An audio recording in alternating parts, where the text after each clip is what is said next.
everybody, welcome to Unacademy Avengers. This is Supriya Sharma, your SST educator.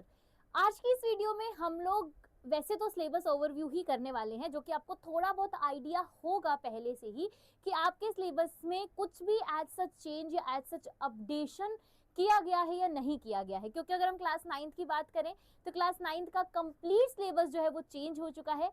Class 10th में आप इस बार आए हैं तो आप लोग थोड़ा सा बच गए हो, क्योंकि आप लोगों का सिलेबस एज सच कुछ भी चेंज नहीं हुआ है। थोड़े बहुत जो अपडेट्स हुए हैं वो मैं अभी आपको इस वीडियो में क्लियर कर दूंगी। तो फिर देरी किस बात की है, चलिए शुरू करते हैं हमारा syllabus overview for session 2026 and 27। आगे बढ़ने से पहले जिस भी स्टूडेंट्स ने चैनल को सब्सक्राइब नहीं किया है तो जल्दी से मेरे सारे प्यारे प्यारे बच्चों चैनल को सब्सक्राइब कर लीजिए, ठीक है। अब ये जो पीडीएफ आपको दिख रहा है ये वेब पीडीएफ है जो सीबीएसई खुद ऑफिशियल अपनी वेबसाइट पर अपलोड करते हैं हर साल की तरह, ठीक है। तो अब क्योंकि आपका सिलेबस एज सच कोई चेंज नहीं हुआ है तो आपके सिलेबस में सबसे पहले शुरुआत होती है हिस्ट्री से। आपकी जो सोशल साइंस है वो आज भी 4 ही पार्ट का हिस्सा है, history, geography, civics and economics, ठीक है। तो सबसे पहले हिस्ट्री से हम लोग शुरुआत करते हैं। हिस्ट्री का पहला ही चैप्टर है जिसमें आपको rise of nationalism in Europe के बारे में पढ़ना है। अब बच्चे बोलते हैं कि मैम हमें क्यों जो है यूरोप के बारे में पढ़ाया जा रहा है, हम अपने इंडिया के बारे में भी तो पढ़ सकते हैं ना शुरुआत से। यूरोप के बारे में आपको क्यों पढ़ाया जा रहा है, क्योंकि इन सब चीजों की जो शुरुआत है, ऐसा बोलते हैं ना कहीं से एक शुरुआत की जाती है। तो वो जो बिगिनिंग है, वो जो शुरुआत है वो आपकी शुरू हुई थी यूरोप से। वो जो नेशनलिज्म की फीलिंग है, जो अपनी कंट्री से प्यार वाली फीलिंग है, वो शुरुआत वहीं से हुई थी। इसीलिए आपको समझाया जाता है कि कैसे वहीं से वो फीलिंग जो है धीरे धीरे पहुंचते पहुंचते जो है हमारे प्यारे भारत तक भी पहुंचती है। इसीलिए नेक्स्ट चैप्टर में हम लोग नेशनलिज्म इन इंडिया के बारे में पढ़ते हैं, ठीक है। उसके बाद अगर मैं बात करूं तो एक छोटा सा चैप्टर है, that is the making of a global world. Global world का मतलब ये हो गया कि पूरे वर्ल्ड की हम लोग बात कर रहे हैं और इस ग्लोबल वर्ल्ड में किस तरीके से जो है राइज अप हो रहा था चीजों का। जैसे ट्रेड की बात करें, रिलीजन्स की बात करें कि कौन सा रिलीजन उस टाइम पर ज्यादा पॉपुलर हो रहा था, ट्रेड उस टाइम पर किस तरीके से हुआ करता था। बेसिकली जो पूरा का पूरा वर्ल्ड था वो किस चीज पर रिलाई कर रहा था, ये हमें जानना है, ठीक है। इसके अंदर आपके बहुत सारे ऐसे टॉपिक है जो कट कर दिए गए हैं। जो ये वाले टॉपिक्स हैं ये आपके कट कर दिए गए हैं। इसमें सिर्फ आपको बहुत 2 से 3 टॉपिक है वही पढ़ने हैं। नेक्स्ट चैप्टर की अगर मैं बात करूं तो ये आपके फाइनल एग्जाम से कंप्लीटली हटा दिया गया है, that is the age of industrialisation. Age of industrialisation आपके सिलेबस में नहीं है तो आप इसको कंप्लीटली स्किप कर सकते हैं। नेक्स्ट चैप्टर की अगर मैं बात करूं, that is very very important और बहुत ही ज्यादा बड़ा chapter, print culture and a modern world. अब आप इसको भी देख लो, ये भी क्या एक तरीके की प्रिंटिंग ही तो है। तो ये प्रिंटिंग की शुरुआत कहां से हुई और कैसे इस प्रिंटिंग ने, हम बोल सकते हैं कि कल्चर ने एक मॉडर्न वर्ल्ड को जो है जन्म दिया। तो ये जो पूरा प्रोसेस रहा है, ये जो पूरी जर्नी रही है, ये पूरी जर्नी हमें जो है इसके अंदर कंप्लीट करनी है, ओके।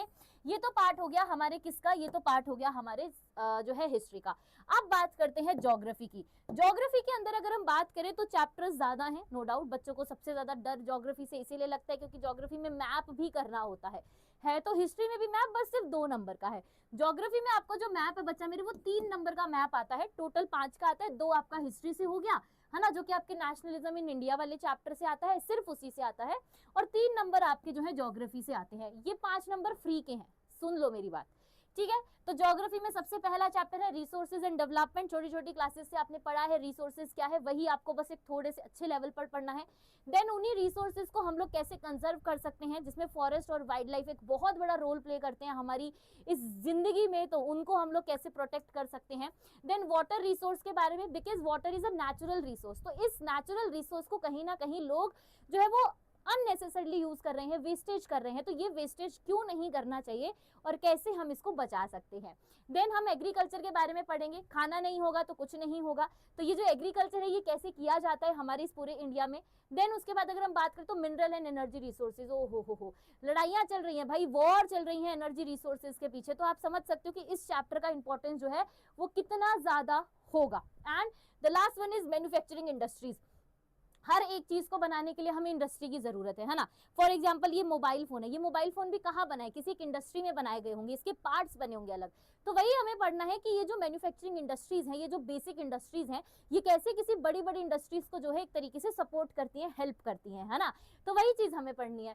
अब जो लास्ट चैप्टर यहाँ पर दिख रहा होगा आप लोगों को, that is life line of national economy. ये चैप्टर आपके थियोरेटिकल नहीं है, इस चैप्टर से सिर्फ और सिर्फ आपके मैथ के क्वेश्चंस आते हैं, ठीक है। क्या आता है?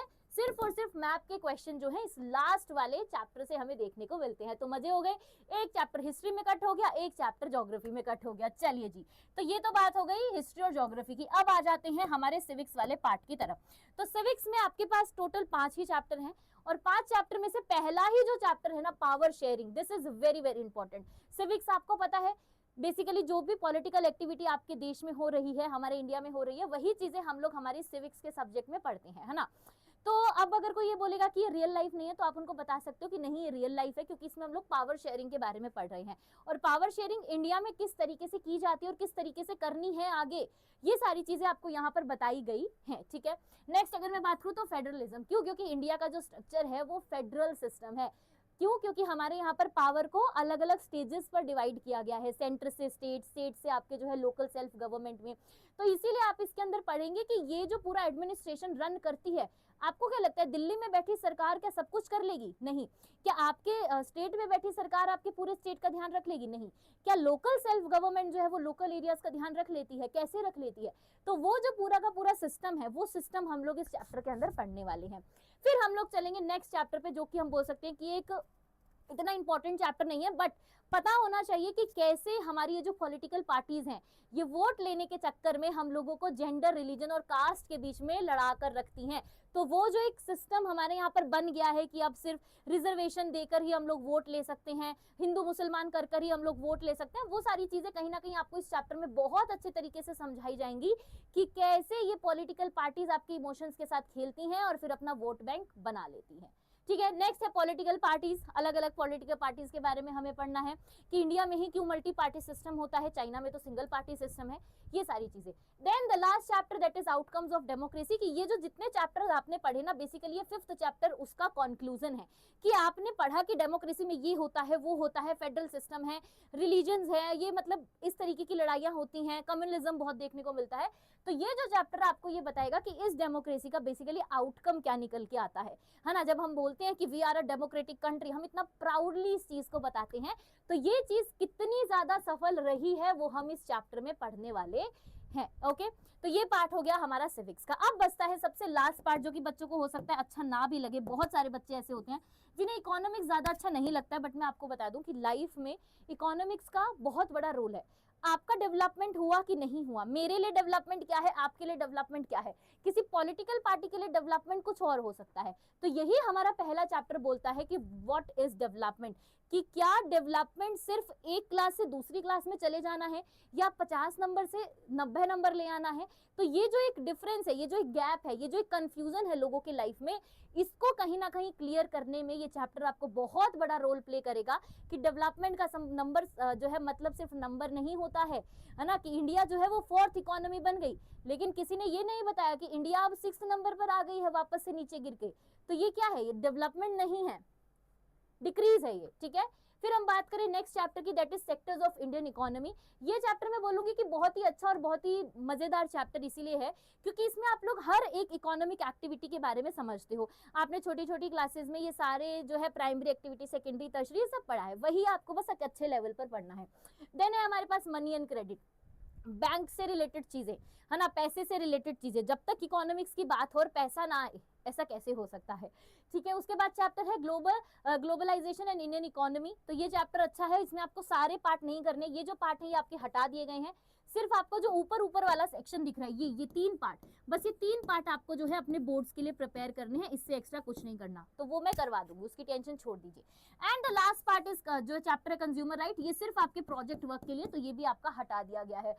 तो इससे एक चीज आपको जो समझ आई होगी कि चारों सेगमेंट्स में से 3 सेगमेंट तो आपके ऐसे जिसमें से एक चैप्टर आपके आ ही नहीं रहा है, तो पढ़ना ही नहीं है ना यार, सिर्फ मैप करना है, मैप हम करवा देंगे। तो ये तो बात रही आपके सारे के सारे सिलेबस की। अब मैं आपसे अगर पूछूं कि क्या स्ट्रैटेजी आपको शुरुआत से ही फॉलो करनी चाहिए, उसके लिए बस आपको 2-3 चीजें पता होनी चाहिए। वो ये कि सबसे पहला क्या होगा, सबसे पहला आपको अपना सिलेबस कंप्लीट करना है। जब तक सिलेबस नहीं कंप्लीट होगा, जब तक आप कुछ नहीं कर पाएंगे।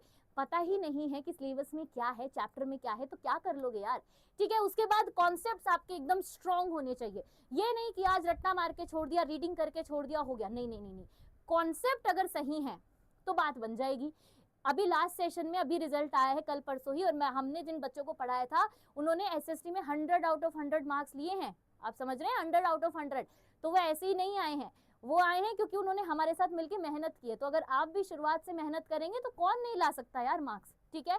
देन अगर मैं बात करूं लास्ट स्टेप की, वो है आपका प्रैक्टिस, जो कि आपको रेगुलर करनी होगी। और वो रेगुलर करने के लिए आपको ज्वाइन करना है हमारा ये चैनल। तो अभी तक अगर आपने इसको नहीं सब्सक्राइब किया है तो जल्दी से सब्सक्राइब कर लीजिए अनअकैडमी अवेंजर्स, क्योंकि हर एक सब्जेक्ट का लेक्चर जो है वो यहीं पर आपको मिलने वाला है। ओके, सो आज के लिए बस इतना ही। मिलते हैं अपनी नेक्स्ट क्लास, नेक्स्ट वीडियो में। तब तक के लिए मस्ती से एक बार रीड आउट कर लो सारी चीजें क्या है। कुछ ना समझ आए तो टेलीग्राम चैनल ज्वाइन कर लो, वहां से आप लोगों के डाउट्स क्लियर हो जाएंगे, ठीक है।